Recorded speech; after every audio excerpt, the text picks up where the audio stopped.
going to the chickens, just getting out of bed, 11:45, realise you have quite a lot of steps to go.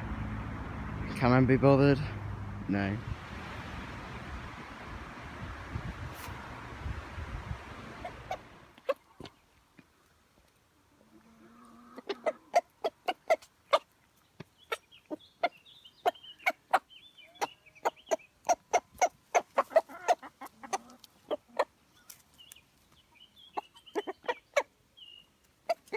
I think she's desperate to get outside.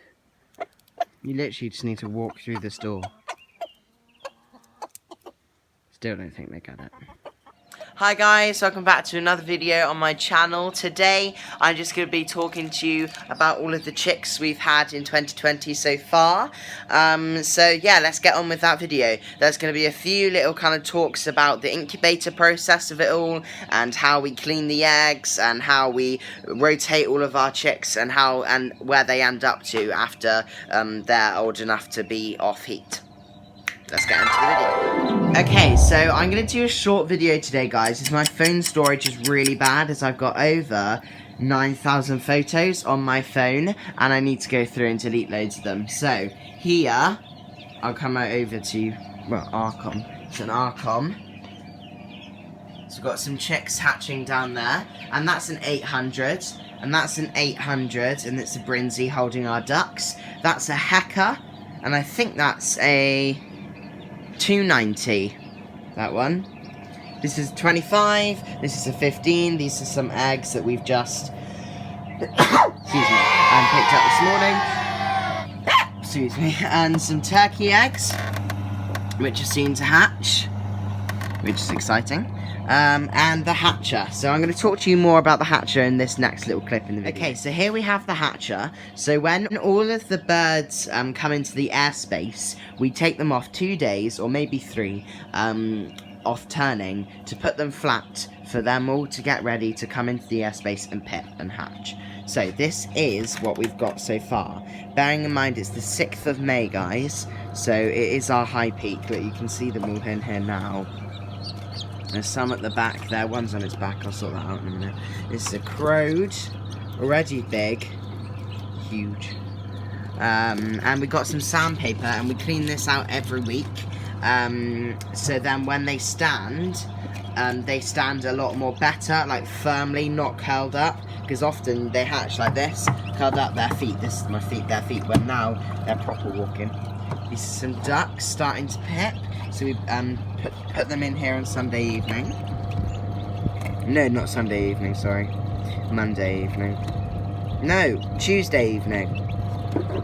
And they're doing well. Got quite a lot of them hatching, guys. Oh, wow. Someone's hatched in there. But that crow, it's that crowed. But we left that crowed to stay in this pen with these chicks to get them better. So I can take that eggshell out, actually.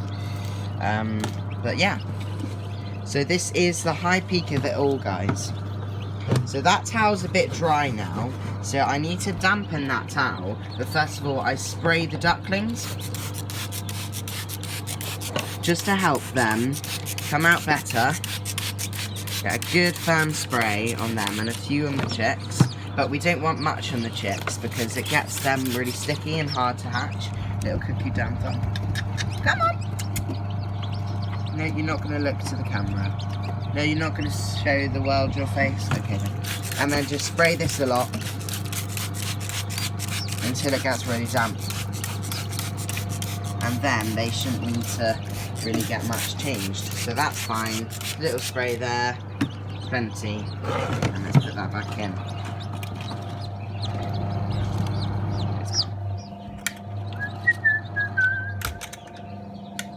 So that is the hatcher. So after they hatch in the hatcher and have their 24 hours in there, just to make sure they're fit and healthy, we bring them now into pen 1 of our chick process. So here we have this little bucket here where we sieve all of the feed, so all of the small bits they can eat. Hello, little duckling. Alright, we've got 13 little ducklings in here, and all of the rest are little chicks, and we've got the water. So let's say I'm going to start with this duckling here. This has just hatched 2 days ago, but let's say it's just hatched and I take it out after its 24-hour period. Oh, come on. Good boy. You dunk it, what we do is, oh, you're going to run away. Dunk it in the water and let it drink. And then dunk its beak in the feed and then put it under the hen. And that way, they know where there's water, they know where there's feed. Yeah, it takes a good 2 days for them to fully realise, but they know where the heat is. And you might be wondering why we've got a heat lamp and a heat pad. It must be really hot for them. Well, no, we normally turn this off during the day, but in case if they falter and break, they always have another heating system. This is really nice and cool back here. So they can always come up here, as some of them do, and just sit out for a little bit and go under heat again. But we've got to keep them really careful and really keep an eye on them, because you don't want them to get too cold. It's really bad, honestly, because then they'll just die off, and you don't want that. Especially when it's like their first 2 days out. This is my favourite duckling. It's supposed to be an all black duckling, and look, it's got white on its head. It's adorable. So that's pen 1. So after the chicks go from the hatcher to pen 1, now they go to pen 2. This is an infrared heat lamp, which you put under here, and it's a lot more hotter, because these are now developing more into fully grown chicken. So they have their heat heat hen raised up a bit so they can fit under there. Raised up taller here so the taller ones fit under there and the smaller ones go down to the bottom there closer to the heat. And we have the same process. This normally goes off during the late afternoon just for them to have that to cool down a bit. And they have feed, but now they have a little selection pot in their feed, so they go in and select either ones. And it's quite funny because we tap sometimes, and these two little that chick especially, always comes running. And that little white chick there, but he's not doing it. That little booted. And yeah, so then they have the water. And you might think there's so much shavings in here. Sorry about that, guys, my phone just died. So yeah, I was talking about the little drinker, and the chicks can often get in the drinker and drown themselves by accident, which some chicks are so stupid that they actually sleep in here. So we leave a bit of shavings in there, we clean it out every day, like that, and they kick in the shavings, which does a little bit for them, but keep a bit of shavings in there, so it absorbs some water, but when they go in there, it's not so deep that they can't get down. So that's what we always find, and we've just found that out ourselves, and that's what works for us, so it might not work for you guys. So that's what we find that works for us, and it's quite funny actually, because look at these little 3 here. There's one little turkey here, a bronze, one Harvey speckled, which you might not believe it, but are actually rarer than large pandas. These little Harvey speckles here. So we really like keeping our rares, and we're doing really well with them. And a Harvey speckled, the oldest one. And you might think, wow, that's already growing its feathers. That must be so old. It's only 2 days old. These are only like 2 to 3 days old in this bunch. They're like maybe 1 or 2 days old. Some of them, I said earlier in the video, are 2 to 3 days. Like you can see the big ones. But some of these, well, that Indian, for example, he stayed in there for a little role model. We like doing that with us. We put brand new babies in here. They don't really know for sure that to go all the way to the feed. So when we normally put it quite closer, we put it here and the water there, so they don't go as far, and the brave ones go out here to adventure. But we leave some role models in there so they can see them actually going it up to the feed, and we're like, okay, we need to copy that because it's the older ones. That's what we always find. But that turkey's like 3 days old and it's already bigger than all of the others. Okay, so when they come from the hatcher to pen 1 to pen 2, they now come to pen 3. And this is what happens, where in pen 3 we split the ducklings and the chicks on this side. So all of the chicks in pen 3, they're off a heat lamp because they have more feathers to develop now, and they've got more feathers, so they don't need as much heat, but still have that main heat source. We clean that off every day, or maybe every other, and just always check for coccidiosis, which is red poo, but none of these have it in there, which is good, because in the chick crumb, there's a little kind of medicine for coccidiosis, and we get it from, but these don't need mush feed as well. That's what we like splitting the chicks from, because these all need mushed up feed, and especially them, but these don't. And now these ducklings here, little small ones. They make such a mess. Believe it or not, I cleaned that out 2 days ago. 2 days ago. So that's when we split the ducklings from in there and split the chicks. So these lot normally are in together, but we put that divider in. And you might be thinking, look at these runs. These are so cool. Well, guess what? They are old wardrobes. You might not believe it, but these are all old wardrobes from the lady that came, that moved away from this house and we came in. And they're from IKEA. And they're so nice. Look. Little IKEA sign there. They're so handy because there's dividers, there's different level you can put perches in them. That's what all of her clothes are just dangling normally because they were standing up. And we had 4, but we've burnt one of them because it got a bit wet because of the ducklings. But we've managed to sort that all out, and we put cardboard on the floor so they don't slip, and it's just working so well for us. So that is pen 3. So they come from the hatcher, come from the incubators, go into the hatcher to hatch, go into pen 1, go into pen 2, go into pen 3 and be split. So, after they go from the incubator to the hatcher to pen 1 to pen 2 to pen 3 being split, they come into pen 4.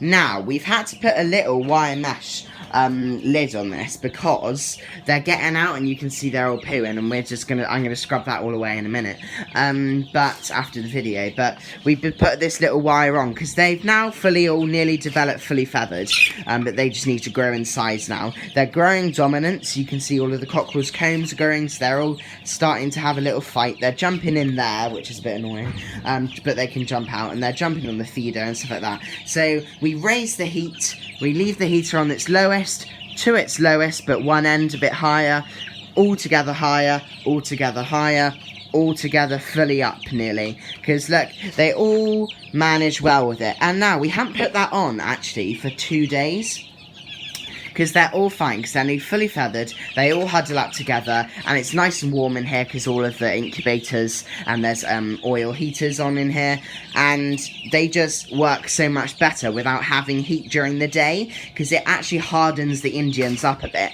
and that's what you want with a hard feather, to harden them up a bit, to grow them on a bit more, and because they're hard feather, that's supposed to be what their feathers look like. They can't be soft, they've got to look like they're hard, and the feathers have got to be hard in a way. But yeah, this is pen 4, so as you can see there's no ducklings in here, because the ducklings that were in here, the black one and the abacot there, so that little abacot in the middle and the black one in there, beside the mallard, were in here, but we've had to put them in with those split ones because we don't like ducks running with chicken, because the chicken are a lot more wilder and it gets the ducklings running around a bit. The ducklings make a massive mess with all of the chicks there, and then they don't really come out as much because they're all under the heat because they're scared of the ducklings. So that's the better way for us to do it. It might not work with you, as we said, but it works for us. So they come and come from the farm or wherever they are in our garden,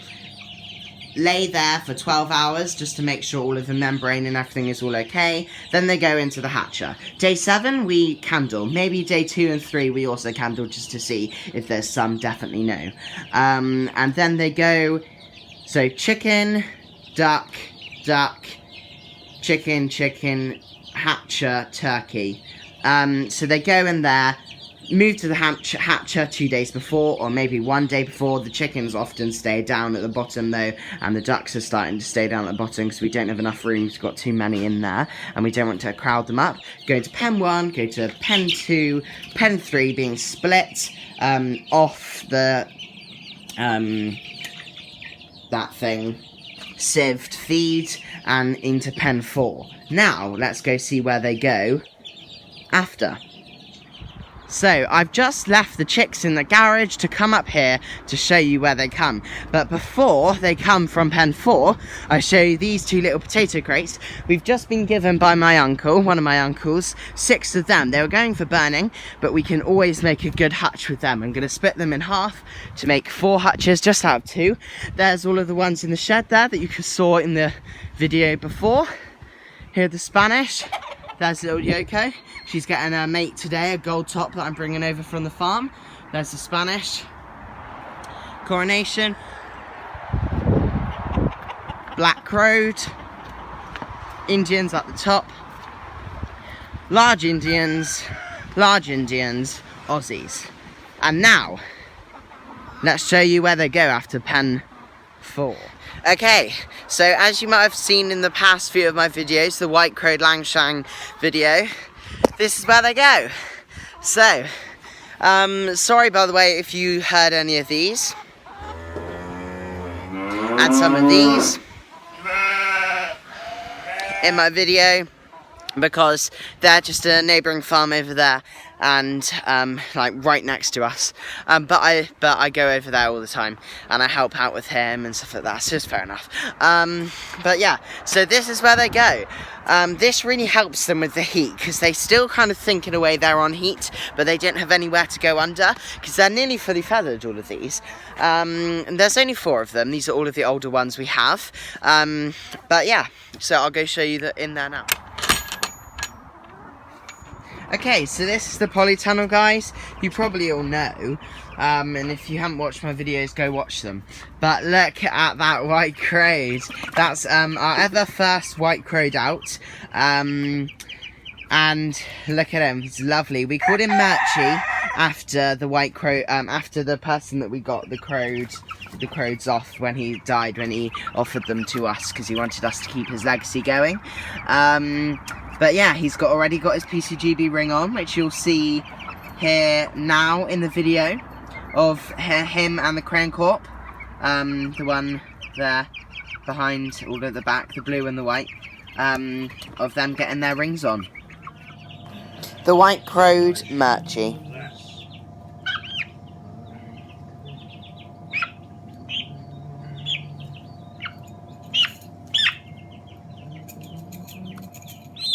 Blue Silver Crane Corp female, having her ring on. GB 2013 C2851. Okay, as you probably know, Murchie's dad and parents actually stayed in here for breeding, so it's a good kind of thing for him, so he knows all of this kind of stuff as well, in case we need him to do it next year. But that's them. 2 project birds for Ben for making his project. A Blue Silver Crane Corp female and Murchie, the white-crowed Langshan male. He's got a tinge of blue in him because he's crossed by blue as well. But after all of this, where do they go next? Well, they go to this place now. The farm. I can't show you guys at the moment as all of the birds are in breeding pens, but there'll be a video on it soon. I don't really think the Australorp male actually liked me going over to the farm because he just did that little reaction. So that concludes my video, guys. In the garage, in the field, in the polytunnel, and at the farm. So, thanks so much for watching. I'm on these crates currently at the moment. Bit scary, but here, I'm quite high up. Yeah.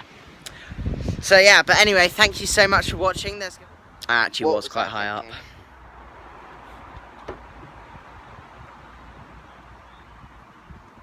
Whoa! I'm not going. Whoa, this is really dangerous, guys. Do not attempt this at home. Please don't. Look how wobbly this is. This is not for... Ah! Oh, that hurt. So did my phone.